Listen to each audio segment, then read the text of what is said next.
Real questions, real answers for real life. Come on in and pull up a chair. You're at 1850 Main Street with Michael DelGiorno and David Zanotti.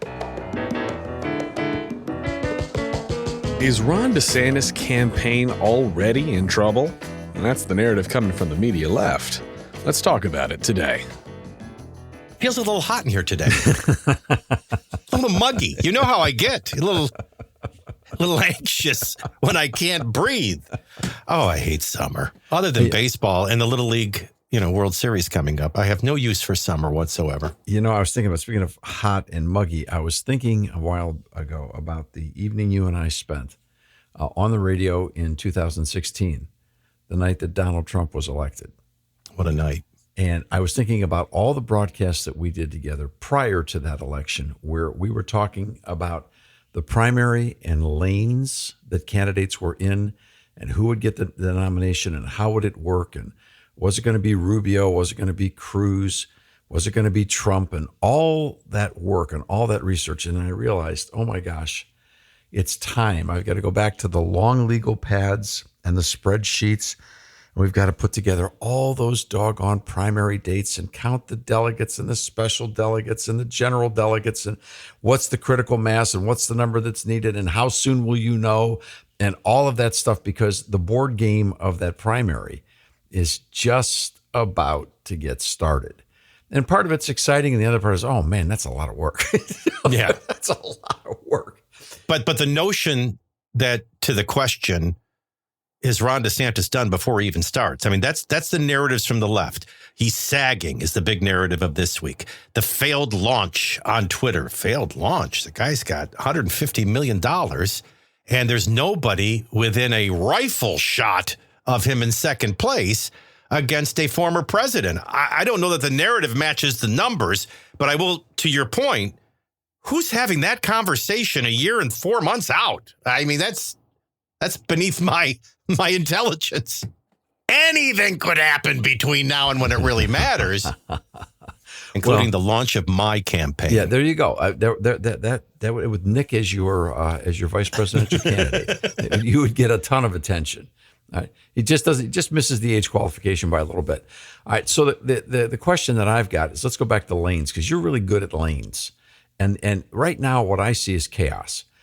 We've got this August set of debates coming up, which I don't know if anyone, it's going to have to be a really bad TV night for people to tune into this. So there these debates are. The first one on Fox, here we go again. Now, the first one in 2016, when Trump was standing there in the middle of the stage, was some of the best political theater I've ever seen. It's totally memorable. We can remember the questions that were asked. We can remember the actions that the characters took. It was cool politics, and it was a big history. But America knew very little about Donald Trump other than he was an outsider. Megyn Kelly was there. Tucker Carlson was still there. Rush Limbaugh was still alive. Everything's changed. Trump has no plans to be there. Fox is in disarray. Talk radio's in disarray. Everybody has a much different view of Donald Trump, albeit very positive for half of the party, but very negative for the other party. I don't know that there's anything about 2016 that's relevant to today. Except for the fact that there's lanes. So, there's lanes. There's lanes. And if you're going to survive a primary, right, you got to have a clear lane. Now, there can be 20 people in lanes, but you got to have a clear one. You can't have everybody clogging one or two different lanes as far as what's their unique appeal to the voters. And right now, all I see on that stage and all I see in the Republican field is chaos. I see all kinds of people who are basically trying to figure out how to say the exact same thing a little different way. And they all seem to have the first objective and priority to get Trump's base.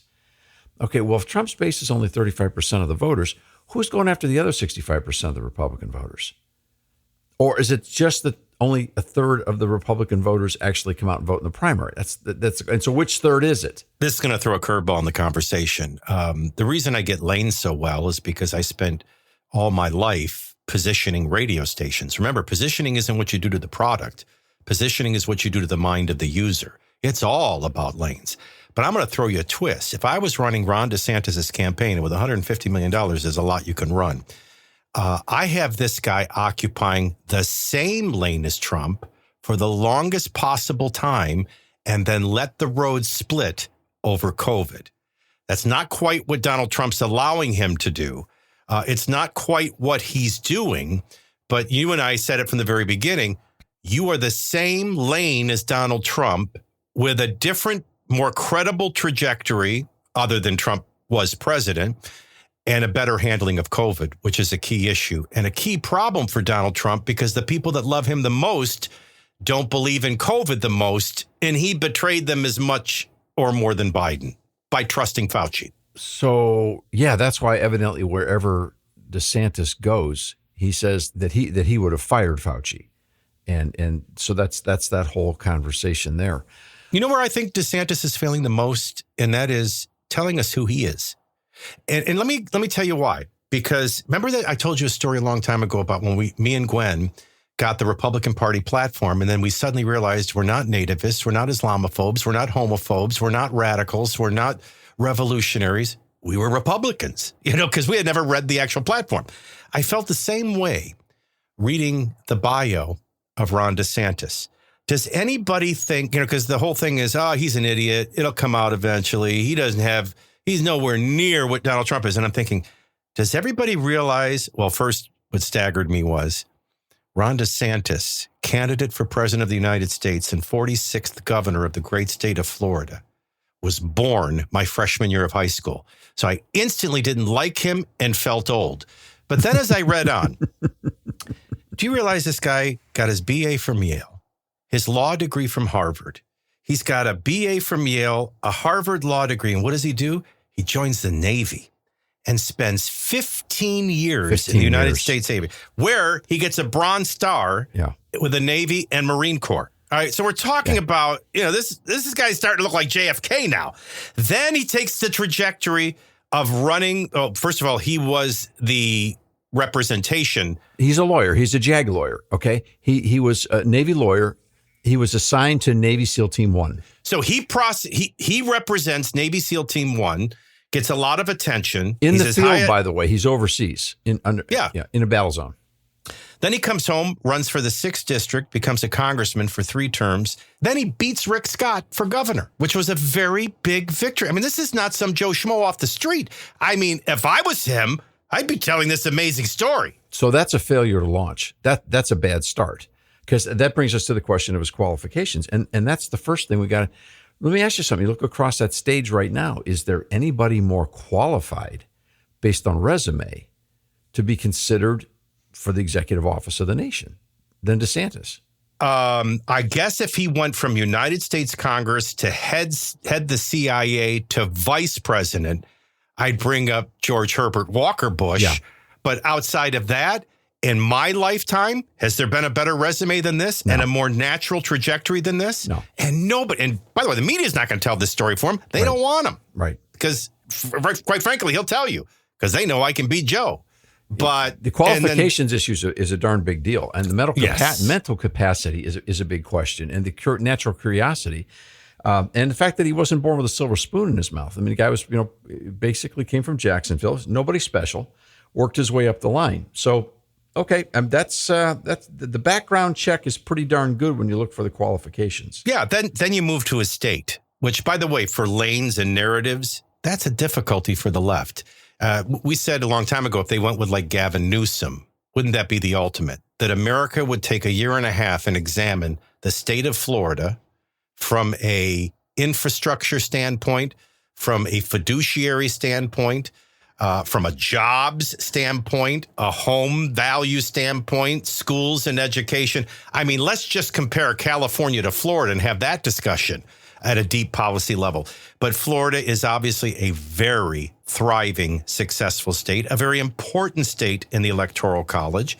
I also then would go to his success in that state, and I think you'd have to put in parentheses handling of COVID versus Trump and Biden, and then the natural trajectory we talked about, and $150 million in the bank. I mean, I don't know that I would call this sagging, failure to launch, over before it starts. I think it hasn't even started yet. I'm looking at several polls. I think we all kind of settle in on Real Clear Politics, but NBC just did a recent poll at the end of June Trump went from 46 to 51%, that same dynamic we've always talked about. The more the left attacks him, indicts him, throws him in court, the more it firms up his popularity. And DeSantis did drop from 31 to 22%. But that's still 51% Trump, 22% DeSantis. The next closest is Pence at 7%. I mean, if anybody has failed to launch or is sagging, you might want to discuss Nikki Haley, who can't get above 3%, Ramaswamy, who can't get above 3%, although for him that's impressive. Governor Christie in this NBC poll is interesting because he pops in for the first time at 5%. He's only 1 percentage point behind being the third leading candidate. But if we go to Real Clear Politics, it's an over 2-to-1 lead for Trump, 53% to 20%, then Pence at 6%, Ramaswamy at 5%. But it doesn't matter what poll you go to. He is clearly the number 2 challenger, and by far, I just, whether he goes on to get this nomination or not, I have no clue. There's too much that has to happen. But I wouldn't call this a failure to launch by any stretch. I'm sorry, I can't get there. I don't think that's reasonable. Yeah, I'd go to the failure to launch in this regard. Is I think the first point is that there hasn't been a proper introduction, and secondly, I read something that George Will said the other day. One of the most uninteresting people to me personally to read at this stage in his life. But George Will writes for the Washington Post, and George Will is sort of like, remember me? I used to be the conservative everybody talked about, and the whole movement just sort of passed George Will by. And so he's there. There he is on the sideline, can still write great columns. And he used a term, and I don't know if someone gave it to him or if he coined this term, but he called DeSantis on the campaign trail brittle, Brittle, brittle. And I thought, you know what? I would add to that nasal and a bit shrill. I just watched his performance in Iowa at the Family Summit in Iowa, which, of course, is a very critical event for the Republican primary. And Tucker Carlson interviewed him. And rather than use a lav mic on his jacket or an earpiece, he held the mic in his hand. Well, you know, when you hold a mic in your hand and you're talking to a crowd, you're tending to project out to that crowd. It's like a theater moment or an announcing moment. So instead of just talking to Tucker and showing the more one-on-one human side, he ended up sort of projecting to the crowd. Which was a key moment, I think, with Barack Obama and John McCain. McCain used to do that, and Obama, of course, would engage with the person, and he was very charming in a one-on-one setting, so it played to Obama's strength. Yeah, it's a big mistake. It's a big mistake, and what that tells us is that there are not people around DeSantis who can explain to this very bright, very proficient, very accomplished governor, a young man with tremendous potential for leadership, clearly, and a track record. You got to change. And that's one of the most dangerous things about a campaign. If you're this far into it and you haven't gotten the base points right, that's a strong reason for concern. It sounds like I'm shilling for DeSantis. I'm just trying to give him the same fair shake we gave RFK, the same fair shake we gave Donald Trump. I would say 3 things. One, and this may be slowly getting revealed, it could be part of the strategy to run and lose, whether Donald Trump wins and serves one term or Donald Trump runs and loses. You're going to be the leader 4 years or actually 5 years from now at this point. That could be a legitimate strategy. But if he's serious about getting the nomination right now and defeating Joe Biden right now, there is no question he should go back and look at his campaign against Rick Scott and how he introduced himself to voters at the statewide level and take some cues from that and how to introduce himself at the national level in this presidential race. And he better start showing a different style and a more effective communicative skill, and quickly. Well, and here's the thing, Michael. It's a long run from the first primary in January 15th in Iowa, the whole way out to where there's going to be a clear, insurmountable lead for some candidate somewhere. But I don't understand what all these candidates in the field actually mean. You look at Iowa. If Trump didn't show up at this big event in Iowa, that usually kind of kicks off the reality, there'll be another one next year. He may be waiting to go to that one. But the January 15th is the Iowa caucus. And if Trump loses Iowa, okay, you got the champ knocked down one time. A week later comes New Hampshire. Trump's not doing all that much in New Hampshire right now. What happens if he comes out and loses the first two? What's the narrative then? And what does that mean to the people in the lanes? What's that mean to DeSantis? To quote Coach Corso on ESPN, not so fast, my friend. There's some things before that.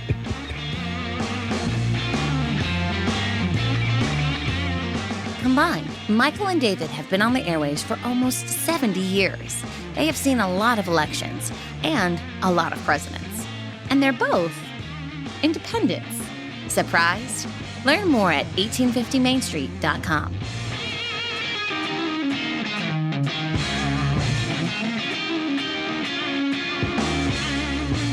So the things that I'm talking about are these debates. I mean, we talked earlier about Fox isn't in the position it used to be in. It's in a very discredited, lame position. Talk radio is a lot weaker in influence than it was. And here comes the primary debates, and there's no party leader, Donald Trump, or former President Donald Trump in these debates. How much attention does that get? How much influence does that have? And let me throw one other thing at you. When it comes to the debates, here's what you can count on. Mike Pence being sleepy and solid, but Ramaswamy really shining. And look out, because I can tell you, like it's already happened, this is when Governor Christie will score some real points. In other words, you would say, DeSantis, you better be the runaway winner of these debates without Donald Trump if you want to put yourself in any position to suck him into these debates so you can defeat him or to get those early knockouts like in Iowa. And I got news for you. And I'm not bashing because he could change, he could adjust. But right now, I think Governor DeSantis will have his hands full with Ramaswamy and Governor Christie. I absolutely do. Yeah, the problem is if you're center stage and you're the front runner, everyone comes after you and to knock you down and to get you out of the lane. And Bob's big boy knows how to do it. And you know who I'm talking about. Yeah, so and we don't know yet who's going to actually qualify. And the qualifications go up after each debate. So, I mean, the biggest problem the debates have is why would anybody bother to watch all that nonsense? Because it's really stupid. Do you want to know who the 8 are who qualify right now? Yeah. Trump, DeSantis, Ramaswamy, Pence, Haley, Scott, Christie, and then I think based on one, Asa Hutchinson also sneaks in. But that's your qualifiers right now. And again, I would have right now, you want to talk about a good launch? Governor Christie just, boom, pops in at 5%. I mean, puts Ramaswamy, Nikki Haley in his dust, and he's already right up on Pence. He has a couple of good debate performances, and you want to get outside. You want to talk about lanes outside of DeSantis and Trump. I wish the voters were intelligent enough to know that Trump and DeSantis are the same lane. They play presidential personality worship politics that won't allow that, but they are the same lane. That creates, you want to talk about the biggest lane? I think Governor Christie. As character goes, not policy, as characters go, Governor Christie is one of my favorites. This is the challenge that what happens in the Republican primary process. It becomes a personality worship game because most thinking people don't want to participate in this process. The debates are absolutely annoying as all get out. The candidates, it's annoying to have that many candidates pursuing the process when they're all basically saying the same thing and only existing to knock each other down. I really think this entire process hurts the Republicans in the general election because it becomes a circus show. I'm an independent. They're going to nominate who they're nominating. They're not going to get my help. But I'm just telling you right now, I just think it hurts them dramatically. Now, the key in 2016, when Trump managed to get to the victorious presidential run, was South Carolina. South Carolina comes up in March 2nd. So there you go. What's going to happen in South Carolina? What will that mean? Because that was the state in which Trump basically came across and beat out Cruz and Rubio, sort of ended their effective campaigns. And that's the state also where Joe Biden became the dominant theme, where the deal was cut with the Black Caucus and Biden became the candidate. So come March, if DeSantis doesn't have his act together, he could be out of the game. If past his prologue, there's probably not going to be a big surprise and early knockout on either side. But if I pose the question to you, who's more likely to get knocked down early and find himself in a real battle, Joe Biden or Donald Trump? I'd probably pick Biden. Now, it just depends on, nobody's getting more railroaded than RFK right now by narrative. I think Trump could lose Iowa and New Hampshire. Both to kick off? Yeah, I think so. You see Donald Trump having the most trouble early? Yeah, I do, because there's a certain sense of not so fast here. And there's still a lot of anger about COVID, and there's a lot of people to choose from. And they may nibble his base to the point where everyone's expecting him to walk in and win with 35%, whether he shows up or not, but he's actually got 18%. And they're not starting in South Carolina like the Democrats, which is the point I probably should have. Yeah, and that's very controversial as well. So it used to be, I would say Joe, because Joe was 4th in Iowa, 7th in New Hampshire. I don't think he's done anything to increase his stock value with 40% of his own party wanting anybody but him. I would have said Biden more likely, but I forgot. They're starting in South Carolina where they cut their deal for Biden to avoid that. So, yeah, you're probably right. Maybe Trump. Probably. Let me ask you this. More so in Iowa than New Hampshire, or New Hampshire than Iowa? Oh, I think in both cases, there's real possibilities that he may go 0 for 2 in the first couple and then build it from there. And he doesn't appear to have any significant concern about it at this stage in the game. So now the other question is, when it comes to DeSantis, is people automatically say, all these people talking about this fighting, why don't they DeSantis just become vice president? Just join forces. You get to run in 4 years. You get to be VP. It's 2 more years of work than you would have had as governor. They can't, can they? Well, that's the point. You'll know that's a real possibility when one of them changes their residential address. And it's not right now they can't. It's not going to be the governor of Florida. So who's it going to be? I mean, if Trump quietly changes his residence back to New York, or to somewhere else where he lives, but most likely New York, then he's considering whether DeSantis could become that vice presidential candidate. If Trump gets the nomination, I don't think I guess he would never go back to Pence, I don't think. And I don't think Pence would accept. I don't think he'd be interested in Governor Christie. He could, out of all of them, I don't think it would be Nikki. I think he'll go with somebody like Kristi Noem or somebody outside of the race. Or Youngkin in Virginia.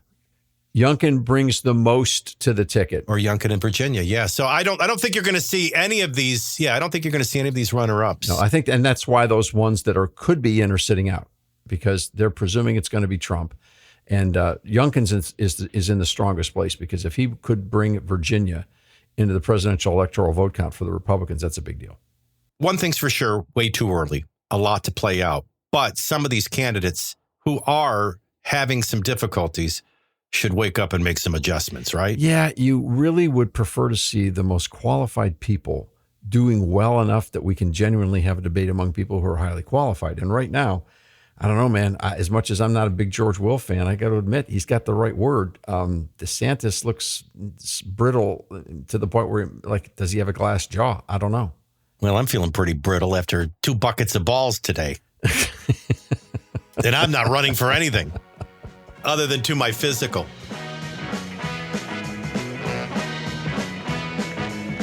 The conversations are just getting started.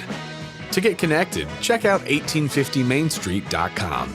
We don't data mine anyone or sell your information. Subscribe today so you don't miss a single conversation. We'll see you next time here at 1850 Main Street.